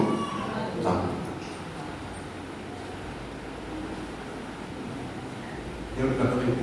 నాకు ఏం తెలుసు కదా, ఎందుకు దాటున్నాను నేను తెలియకుండా మరో చెప్పిన అంటే ఇప్పుడు అవకాశం వచ్చింది కదా, ఏం జరుగుతుంది? అవకాశం వచ్చింది. ఇప్పుడు ఏం చేయాలి? వాస్తవం కదా, యా క్షమించయ్యా, ఇది తప్పైపోయింది, నేను తెలియక చేసేసాను, నా భార్యను ప్రేమకు అయిపోయింది, ఆమె అందాన్ని చూసాను, నేను చూసాను, దాన్ని కాలం లేకపోయాను, క్షమించని చెప్పి ఏం చేయాలి? కాలం పెట్టుకుని క్షమాపణ అని ఏం చేశాను? రివర్స్ చేశాను. ఏంటి నేను తినదప్పని అంటే నేను ఏమన్నా చెప్పండి, ఇదిగో నువ్వు ఇచ్చిన ఈ స్త్రీయే అంటే ఏమంటే డైరెక్ట్గా ఈ స్త్రీ ఎక్కడి నుంచి వచ్చింది? నువ్వే తయారు చేసింది, నువ్వు లేకపోతే అసలు ఈ సమస్య లేదు కాదు. ఈ సమస్య కారణం ఎవరు? మనలో చాలా మంది కూడా తీసుకోవాల్సిన నిర్ణయం తీసుకుంటాం, చేసిన నా పనులను చేస్తాం, చక్కగా చేసేసి చివరికి దేవుడు ఎంత చేశాడు? నిర్ణయం తీసుకుంది నువ్వు, మాట్లాడింది నువ్వు, అన్ని చేసింది నువ్వు, వచ్చిన ఫలితానికి మాత్రం ఎవరు కారణంగా బాధ్యత చేస్తున్నావు మనం? ఏంటమ్మా దేవుడు ఎట్లా చేసింది? అవునా దేవుడు చేశాడు అనేది చెప్పు. నీకు ముందుగా చెప్పాడు కదా, చెట్టు పెట్టిన తర్వాత చెట్టు చెప్పాడు కదా, తింటే ఏం జరిగిందో చెప్పాడు కదా, మళ్ళీ ఏం చేస్తున్నాడు జరిగిందంతా కలిపి ఇదిగో నువ్వు ఇచ్చిన స్త్రీయే అంటే ఏంటి? డైరెక్ట్ గా నువ్వే ఇచ్చావు కాబట్టి ఏమి లేకపోతే సరే ఆమె దగ్గరికి ఏంటంటే మహాతల్య, బంగారు తల్య, వందల తల్య, ఏం జరిగిందంటే అయ్యా తప్పైపోయింది, ఏదో తొందర పడ్డానంటే నేను ఉండేదేమో పోయా, కానీ ఏమంటుంది? ఈ సార్పమా అంటే వాళ్ళకి ప్రతిసారి అవకాశం వస్తుంది. దేవుడు వాళ్ళ దగ్గరికి వచ్చి మాట్లాడుతున్నాడు. ఓకే, జరిగిపోయింది, తప్పు జరిగిపోయింది, పొరపాటు జరిగిపోయింది, ఏంటి చెప్పంటే దాన్ని ఒప్పుకుంటే ఏమైంది? వాక్యం చెప్తున్న వాటికి దేవుడికి సామెతలు ఏమంటే చెప్పండి, అతిక్రమములు దాచిపెట్టువాడు వస్తున్నాడు, వాటిని ఒప్పుకొని విడిచిపెట్టువాడు ఏమవుతారని చెప్పండి. కానీ ఏం చేసి చెప్పండి? తమ కళ్ళు, తమ హృదయం, తమ నోరు చేసిన పాపాన్ని ఒప్పుకోవడానికి అవకాశము వస్తే ఏం చేసి చెప్పండి? ఆదాము అవమే చేశాడు, అవమే చేసింది సర్పం మీద చేసింది, దావీదు పాపం చేశాడు, దేవుని సాగు వచ్చాడు, దానికి వచ్చి ఉపమానం చెప్పాడు. తప్పగానే ఏం పెద్ద నీతిమంతులు అయినట్టుగా అంటే మనం తీర్పు తెచ్చుకోవట్లేదు, కానీ అంటే ఆ ఫీలింగ్ ఎట్లా ఆ పాపం చేసిన తర్వాత దేవుడు తన సాగు పంపించి మాట్లాడుతున్నప్పుడు ఆ మనుషులకు నీవే దావీదు ఏం చేశాడు? కాదన్నా 51 కీర్తన రాసిందానికి 51 కీర్తన వెంటనే నిలబడిపోయి మోకాళ్ళ వచ్చి పశ్చాత్తాపడి దయచేసి నా పాపమును క్షమించి ఆ దోషాన్ని పరిహరించి విశ్వముతో నన్ను కడుగు, ఎందుకంటే తెల్లగా నన్ను చేయని చెప్పి దేవుడు ఇది నువ్వని చెప్పి వెంటనే ఒప్పుకున్నాను. అవునయ్యే అది దావీదు ఏ పాపం లేనోడా? చెప్పండి కస్తూరి గారు,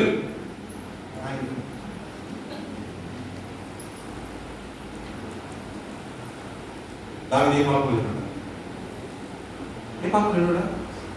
కానీ ఏమన్నా దేవుడు man after my own heart, నా హృదయము సాధన. ఇక్కడ మనం నేర్చుకోవాల్సిన మాట ఏంటంటే, సమయం లేదు కాబట్టి నేర్చుకోవాల్సిన, దేవుడు మనల్ని ఏదైతే చెబుతున్నాడు, దేవుని దేనిగా చూడమంటున్నాడు, దేనిగా నిర్ణయించమంటున్నాడు, దేనిగా మాట్లాడమంటున్నాడు, ఆ రీతిగా మనం మాట్లాడటం, ఆ రీతిగా చూడటం, ఆ రీతిగా ఆలోచించడం మనం నేర్చుకుంటే జీవితంలో ఏ సమస్య మనకి ఉండదు. ఈరోజు సమస్య ఎక్కడి నుంచి ప్రారంభమవుతుందంటే దానికి భిన్నంగా మనం ప్రవర్తించడం వల్ల, వేరుగా మనం ప్రవర్తించడం వల్ల, వేరుగా చూడటం వల్ల, వేరుగా ఆలోచించడం వల్ల, వేరుగా మనం మాట్లాడటం వల్ల. రెండోది దయచేసి గుర్తుపెట్టుకోండి, ఆలోచించండి. నోరు చాలా ప్రాముఖ్యం. నాలుక ఇది చాలా ప్రాముఖ్యం. ఈరోజు మనలో చాలా మందిని ఒక విషయాన్ని మర్చిపోతున్నాం. చూడండి, యాకోబు పత్రిక, భక్తులారా, ఎఫాఫిడియా దేవాలయం ఉన్న భక్తులారా, భక్తులైతే మనకి ఏముండాలి చెప్పండి ఒకసారి. నేను అంటూ చేయడానికి భక్తులైన వచ్చేసి హలో, నేను భక్తుల్ని భక్తులను చేశాను, నేను భక్తుల్ని నేను భక్తులను చేశాను అందరూ ఒకసారి మనం భక్తులు కాబట్టి ఒక విషయం జ్ఞాపకం చేస్తాం. నిజంగా భక్తులు కాదో తెలుసుకున్నాం. రండి, ఒకటో అధ్యాయం 26 వచనం చదువు ఒకసారి. 26 చూడండి. ఎవడైనాను అమ్మా, ఇంటికి వెళ్ళం కాదు, మందిరానికి వెళ్ళం కాదు, బీరువాల కళ్ళం కాదు, ఇవన్నీ బాగానే చేస్తాం. ఇంటికి కళ్ళం పెట్టుకుంటాం, బీరువాల కళ్ళం పెట్టుకుంటాం, అన్నిటికీ బాగానే కళ్ళం పెట్టుకుంటాం. ఇప్పుడు చెప్పండి, భక్తులారా అంటే మనం పరిశీలించుకుంటాం, చేస్తాం. భక్తులారా, ఓ నా భక్తులారా, దేవుడు భక్తులారా, ఎవడైనాను నోటికి కళ్ళం పెట్టుకునక తన హృదయమును మోసపరుచుకొనుచు భక్తి గలవాడని అనుకుని ఎడలా భక్తి మీకేమర్థమైంది?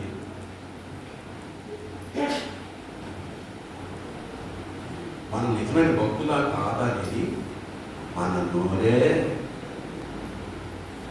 మన హృదయం మంచిదా కాదా అని మన నోరే, మనం చూసే చూపులు మంచిగా కాదా అని మన నోరే. అంటే ఈ రెండు ఎఫెక్ట్, ఈ కళ్ళు ఎఫెక్ట్, హృదయం ఎఫెక్ట్ ఎక్కడి నుంచి వస్తుంది? దీన్ని బట్టి మనం ఇప్పుడు వాకింగ్ ఎప్పుడు చెప్పండి, మన నోరు ఎలా ఉంది? సరే, ఒకప్పుడు ఏ పేరు లేదు, అందరూ పాపం చేసి మనందరూ అదే పేరు, వీరి తినాలి మారి తినాలి, మనందరూ తినాలి. కాబట్టి మనందరూ ఒకటే, అందరూ పాపం చేసి దేవుడు అనిపించు మహిమను పొందలేదు. నమ్మేది ప్రార్థన చేసుకున్నాను, ఏ రక్తంలో కడగబడ్డారు కదా, మీకు చెప్పి ఈ రోజు పరిస్థితి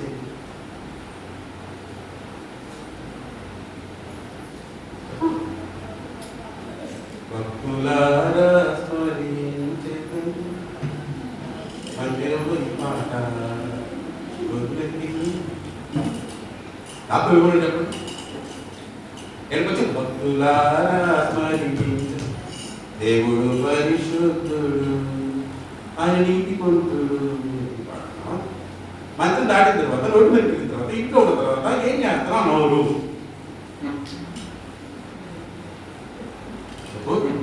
కొంతమంది విచిత్రం ఉంటుంది. మీ భక్తుల కోసం మీరు ప్రార్థన చేస్తున్నారా? నేనేమని చెప్పండి, చేస్తున్నారా లేదా? అమ్మలారా, మా తల్లులారా, మీ అందరికీ ప్రత్యేకంగా అమ్మలారా, చేస్తున్నారా లేదా? చేస్తున్నారా? చేస్తున్నారు. ఓకే, చేస్తున్నారు కదా. మీరు ఇక్కడికి వచ్చి ఏం చేస్తున్నారు? నా భక్తు మారాలి, నా భక్తు మారమనుకోవాలి, మంచిగా ఉండాలని ప్రార్థన చేస్తున్నాను. ఇక్కడికి వచ్చి అధిక ప్రార్థన చేస్తారు కదా. ప్రార్థన ఇంటికి వెళ్ళక ఏం చేస్తున్నాను? సంఘాసవాడా, తెచ్చినోడా, ఎక్కువ సస్తావా నువ్వు, ఎక్కువ బోధవా నువ్వు, ఏడేం చేశా? కొంతమంది ప్రార్థనలు ఉంటాయి. మనమేమో ఏం చేస్తాం? మరి మారాలయ్యా, వీళ్ళు మారాలని ప్రార్థన చేస్తాం. బయటకు వెళ్ళి వాడు ఎప్పుడు పోతాడయ్యా అంటే ఇప్పుడు దేవుడికి ట్విస్ట్, ఇది బ్రతికించాలా చంపాలి? నేను ఇప్పుడు ఇందాకైతే కాదు, ఆమె దగ్గర ప్రార్థన చేసింది, మరి ఇప్పుడు అదే ఏమంటుంది? వాళ్ళు ఏమంటుంది ఇప్పుడు? ఇందాక అదే రోజు ఏం చేసింది చెప్పండి? అయ్యా కాపాడయ్యా, మార్మల్స్ తెచ్చేయ, కన్నీరు గడప దాటగా ఇంట్లో పెట్టగానే ఆయన చూసి మీకేం వస్తుంది?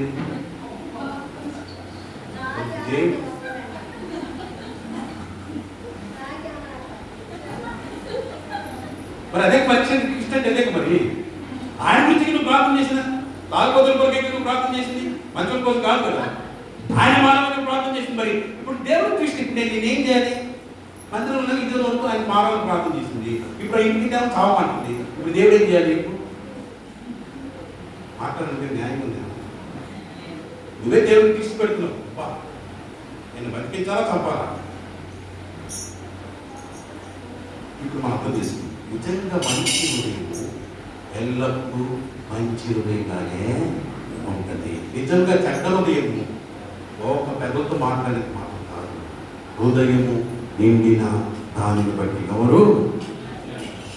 ఇక్కడ నువ్వు ఏమి ప్రార్థన చేశావు? ఆ వ్యక్తి మారాలని ప్రార్థన చేశావు. ఆ వ్యక్తి దీవించబడాలని ప్రార్థన చేశావు.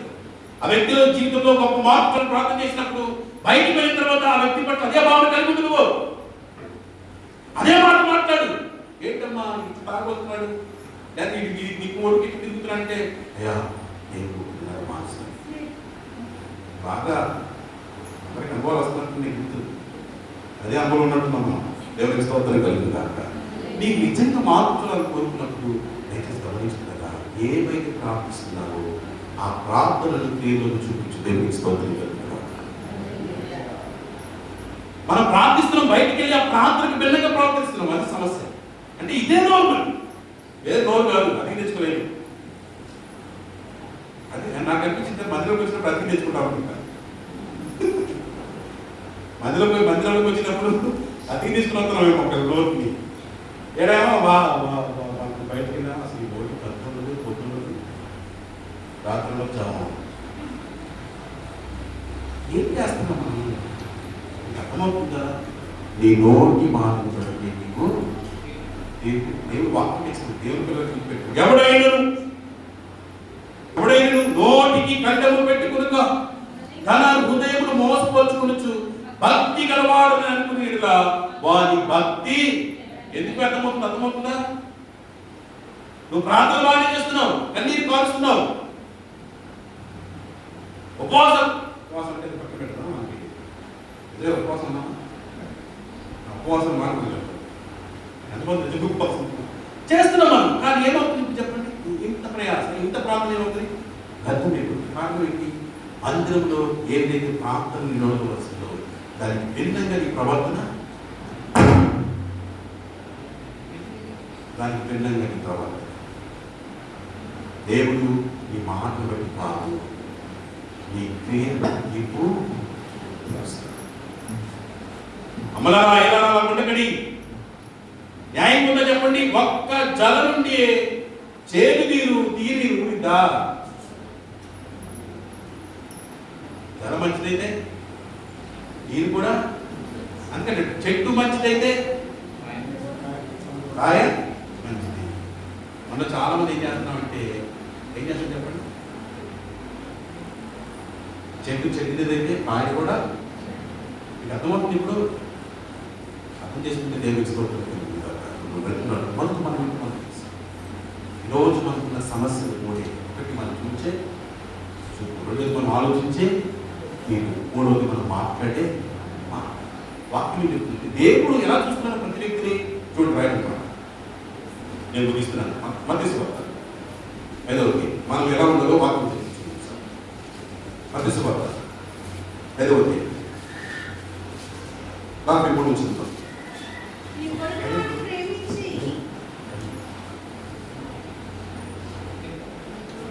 నీ పొరుగు వారిని ప్రేమించి నీ శత్రువును ద్వేషించమని చెప్పబడిన మాట మీరు విన్నారు కదా. నేను మీతో చెప్పున్నది ఏమనగా, మీరు పరలోకమందున తండ్రికి పిల్లలై ఉన్నట్టు మీ శత్రువును ప్రేమించుడి, మిమ్మల్ని హింసించు వారి కొరకు రాట్లు పడుతున్న కరం తీసుకోమన్నా. చెప్పండి ఏముందక్కడ? హింసించు వారి కొరకు ప్రార్థన చేయి. తర్వాత ఆయన మనస్తత్వం, ఆయన చెడ్డవారి మీదను మంచి వారి మీదను తన సూర్యుని ఉదింపచేసి నీతిమంతుల మీదను అనీతిమంతుల మీదను వర్షము. దేవుడు మనసు ఎలా ఉంది?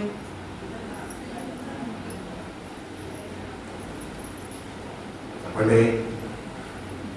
దేవుడు ప్రతి వ్యక్తిని ఎలా చూస్తున్నాడు? ఒకేలా చూస్తున్నాడు లేదా? ఇప్పుడు సూర్యుడు కేవలం మంచి వారి మీద వెలువడుతుందా? శత్రువుల మీద వెళ్తుందా? తాగుబోతుల మీద. వర్షం పడినప్పుడు ఎలా పడుతుంది? పడుతుందా లేదా?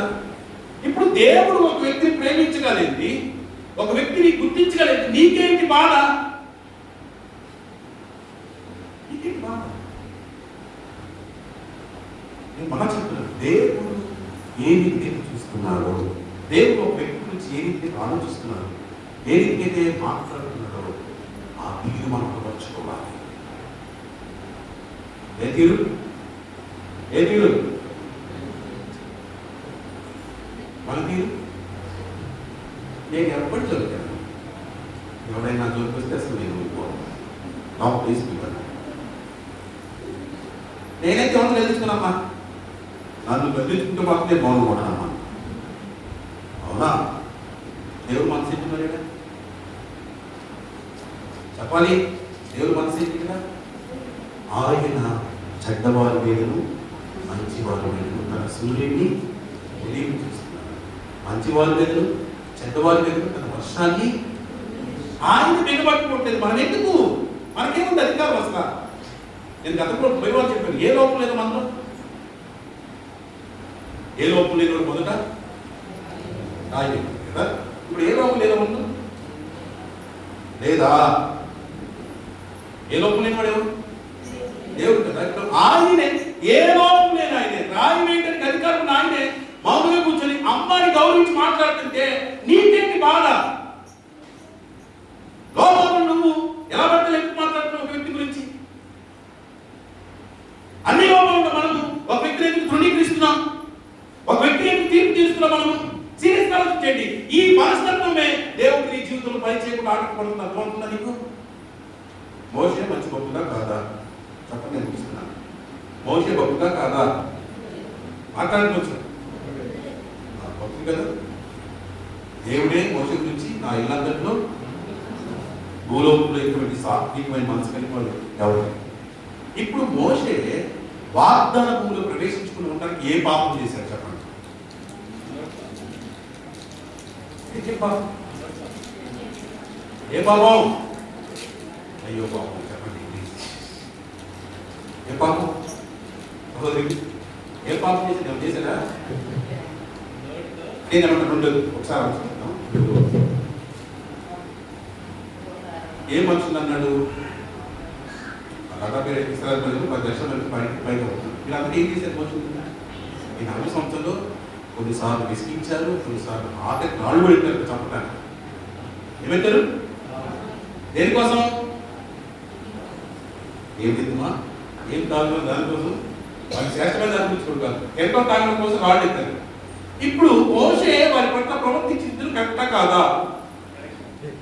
మన కోణంలో కరెక్టే కదా? కరెక్టే కదా?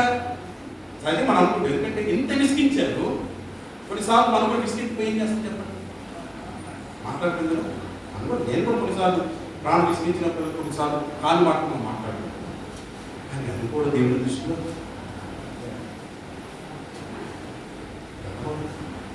మనుషులు పలుకు ప్రతి వ్యక్తమైన మాట మన లెక్క చెప్పాలి. ఆ మాటను బట్టి దేవుడు మనకు వచ్చిన వాగ్దానాన్ని ఇవ్వవలసిన దాన్ని ఆటంకపరుచుకుంటున్న విషయం అర్థం కాదు. ఇప్పుడు ఏ పాపం చేసిన మోసే, ఏ ద్రోహం చేసిన మోసే అంటే ఒక్క మాట కాని మాట. ఏంటంటే ద్రోహులా అర్థం కాదు, భూత మన నోట ఎంత పెట్టబడిగా బయటకు ఎలాగైనా నోరు పట్టద మాట. కొంతమందికి ఆ భూత మాట రాకపోతే సంభాషణ కాదు.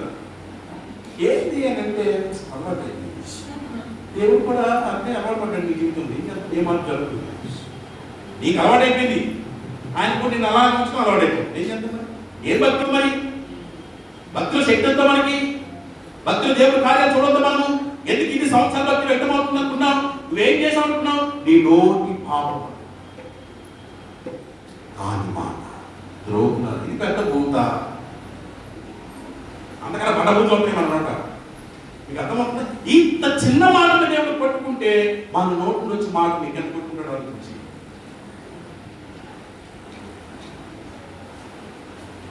మన నోరు మారాలి, మన కళ్ళు తెరవాలి, మన హృదయము మారాలి. మారిపోయి మన జీవితం మారిపోవాలి. ఎవరికి స్తోత్రం కలుగుతారు. మారితే, మన కళ్ళు మారితే, మన నోరు మారితే, మన హృదయం మారితే మన జీవితము ఇది మారకుండా don't expect anything from God. దేవుని వద్ద నుంచి ఏమీ ఎదురు చూడదు. భక్తి ఎవడైనా నోటి కళ్ళం పెట్టుకోకుండా నేను భక్తి గలవాడు అనుకుంటూ అని భక్తి. నేను ఏమంటాను, మోసకి ఎంత పెద్ద బూజు మాట్లాడాడు. మనం మాట్లాడే తీరు, మన తీర్పు తీర్చేది మనకంటే గీత బుద్ధులు ఎవరు లేనట్టుగా మనం మాట్లాడుతుంటాం. అవునా? మనకన్నా మంచి వారికి ఎవరు లేనట్టుగా ఎదుగు వారి గురించి మాట్లాడుతుంది. నేను మళ్ళీ చెప్తున్నాను, మన నోటి ద్వారా ఎవరికి కూడా మనం హాని కలిగించే విధంగా. మీరు చూడండి, యోగు అన్ని కోల్పోయారు. ఆస్తి పోయింది, అంతస్తులు పోయాయి, ఒడ్లు పోయాయి, పశువులు పోయాయి, పిల్లలు పోయారు. ఏం మిగిలించడానికి శరీరం ఆరోగ్యం కూడా పోయింది. భార్య వచ్చింది. సాధారణ భార్య పడుతున్నాడు. ఏమనుకుంటుంది? ఎందుకయ్యా, ఎందుకు మనం భక్తి చేయాలి? ఎందుకు ప్రార్థన చేసుకోవాలి?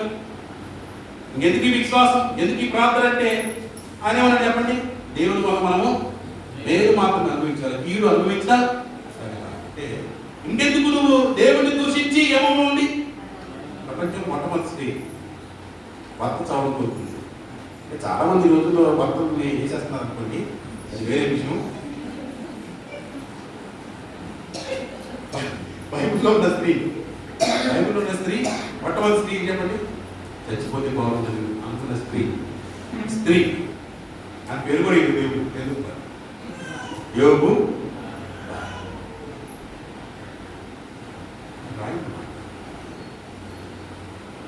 మూర్ఖుడు అన్నాడా? పన్నెండు అన్నాడా? ఎంత సౌమ్యంగా, ఎంత మర్యాదగా, ఎంత గౌరవంగా మూర్ఖురాలే మాట్లాడు. మూర్ఖురాలు అంటున్నా ఇలా ఆ స్థితిలో కూడా గౌరవం, మర్యాద వేరే లెవెల్. ఆ లెవెల్లో మనం ఉండాలి. అర్థమవుతుందా? ఆ లెవెల్ కావాలి. దేవుడు ఒక వ్యక్తిని చూసే విధానం, దేవుడు ఒక వ్యక్తి గురించి ఆలోచించే విధానం, దేవుడు ఒక వ్యక్తి గురించి మాట్లాడే విధానం మనం అలవర్చుకోవాలి. ఎవరు తీర్పు తీర్చడానికి, ఎవరు చెడుగా మాట్లాడడానికి నీకేమవసరం? ఎందుకంటే ఆయన చెడ్డవారిని మంచి వారిని ఒకే విధంగా చూస్తున్నప్పుడు తీర్పు తీర్చడానికి మనగలను. ఆయన నీతిమంతుడిగా తీర్చిన వ్యక్తి. మీరు దయచేసి గమనించండి, మనం ఇంకా వారిని పాపంలో పరిగణించడం ఎంత దుర్మార్గం. కొంతమందిని దేవుడు క్షమిస్తాడు, కానీ మనం మాత్రం చచ్చిందాక క్షమించాలి. దుర్మార్గమే. అది నువ్వు మాత్రం ఎన్నిసార్లనే మనం ఎన్నిసార్లు క్షమించమని కొడవాలి, కానీ అవతల మాత్రం సీరియస్గా తీసుకోవాలి. చాలా సీరియస్.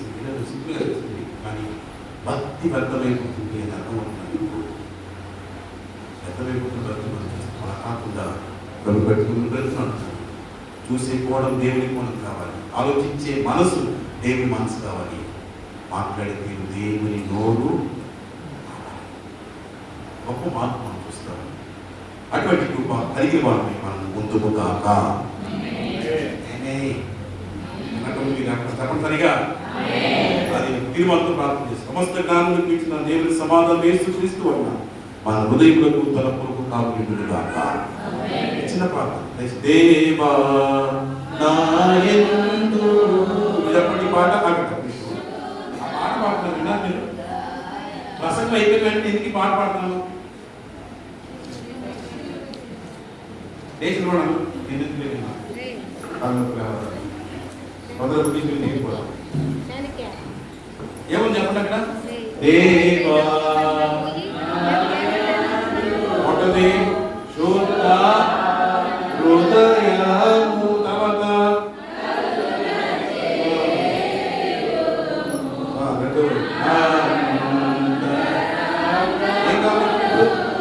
స్థిరమైన మనసు నూతనముగా. మాట ప్రసంగం అయిపోయినప్పుడు తండ్రి పాటలు పెట్టారంటే అది ముఖ్యం. ఏంటి ముఖ్యం? ఏవైతే దేవుడు వాగ్దానాలు చేశాడో వాటిని అనుభవించాలంటే దుష్ట హృదయం కాదు, శుద్ధ హృదయము స్థిరమైన మనసు, అది కూడా ఏమని చెప్పండి, నూతన మనసు. నోరు మూసుకోవాలి. దేవా నాయందు హృదయము కలుగ